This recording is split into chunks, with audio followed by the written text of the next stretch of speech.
বিসমিল্লাহির রহমানির রহিম। আসসালামু আলাইকুম। আজকের রেসিপি চিকেন ফ্লাওয়ার ডাম্পলিং বা ঝাল কদম। এটা দেখতে যেমন সুন্দর, খেতেও অনেক ভালো লাগে। তো কীভাবে ঝটপট এটা আপনি বাসায় তৈরি করবেন সেই ভিডিওটি দেখার জন্য আমার চ্যানেলের সাথে থাকুন। চিকেন ফ্লাওয়ার ডাম্পলিং বা ঝাল কদম বানানোর জন্য আমার যা যা লাগছে আমি দিচ্ছি এখানে হাফ চামচের মতো কালো মরিচের গুঁড়ো, দিচ্ছি একটি পেঁয়াজ কুচি, আছে কিছু কাঁচামরিচ কুচি, হাফ চা চামচ রসুন বাটা, হাফ চা চামচ আদা বাটা, স্বাদ মতো লবণ আর ধনেপাতা কুচি। আরও অ্যাড করে দিব আমি 1 চা চামচ মতো সয়া সস। যেহেতু আমি সয়া সসটা অ্যাড করেছি তাই আমি লবণের পরিমাণটা বুঝে শুনে দিচ্ছি। তখন সবগুলো উপকরণ আমি একসাথে মিশিয়ে ভালো করে মেখে নিচ্ছি।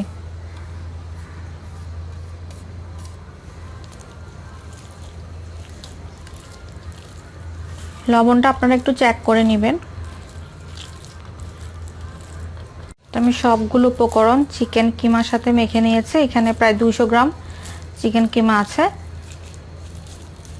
এই পর্যায়ে আমি লবণটা একটু চেক করে নিব। তো আমি সবগুলো উপকরণ মেখে নিয়েছি, দেখতে পাচ্ছেন। আর এখানে আমি নিয়েছি হাফ কাপ পরিমাণ বাসমতি চাল। এটা আমি আধ ঘন্টা পানিতে ভিজে রেখেছিলাম ভালো করে ধুয়ে। সাথে এখন আমি অল্প একটু লবণ মেখে নিয়েছি। এটা জাস্ট চিকেন কিমাটা বলটা যে তৈরি করব ওটা কোট করার জন্য। এখানে কিছু পানি আছে, আমি হাতটা ভিজিয়ে নিচ্ছি। আমি বলগুলো তৈরি করে নিব। একটু চেপে চেপে বলগুলো তৈরি করে নিচ্ছি। তো আমি চিকেন কিমা দিয়ে বলগুলো তৈরি করে নিয়েছি, দেখতে পাচ্ছেন। এখন যে বাসমতি চালটা আমি লবণ দিয়ে মেখে রেখেছিলাম ওগুলোতে আমি বলগুলো একটু কোট করে নিচ্ছি। একটু ভালো করে চেপে চেপে চালগুলো লাগাতে হবে।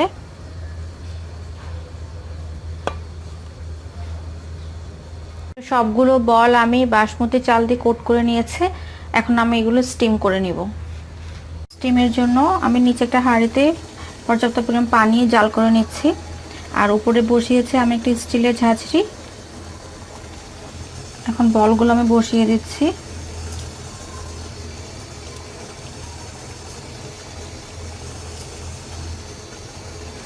একটু ফাঁকা ফাঁকা করে বসাতে হবে। ঢাকনা দিয়ে ঢেকে আমি এটা জাল করতে থাকবো প্রায় 15 মিনিটের মতো। এর মধ্যে একবার ঢাকনাটা খোলা যাবে না। তো ফিরে আসছি আমি 15 মিনিট পর। প্রায় 20 মিনিট পর ফিরে আসলাম। এখন কিছুটা আমি ফুড কালার দিয়ে দিচ্ছি জাস্ট দেখা সুন্দরের জন্য। তো ফুড কালার অ্যাড করে আমি আবার ঢাকা দিয়ে রেখে দিয়েছি। এভাবে আমি রেখে দেবো আরও 5 থেকে 6 মিনিট। তো হয়ে গিয়েছে চিকেন ফ্লাওয়ার ডাম্পলিং। এটা গরম গরম খেতে অনেক ভালো লাগে। তো আপনার বাসায় অবশ্যই ট্রাই করবেন। আর আশা করি আমার রেসিপিটা আপনাদের কাছে ভালো লেগেছে। ভালো লেগে থাকলে অবশ্যই আমার চ্যানেলটি সাবস্ক্রাইব করবেন, লাইক করবেন, শেয়ার করবেন, কমেন্ট করবেন। তো আজ এই পর্যন্ত। ভালো থাকবেন, সুস্থ থাকবেন। আল্লাহ হাফেজ।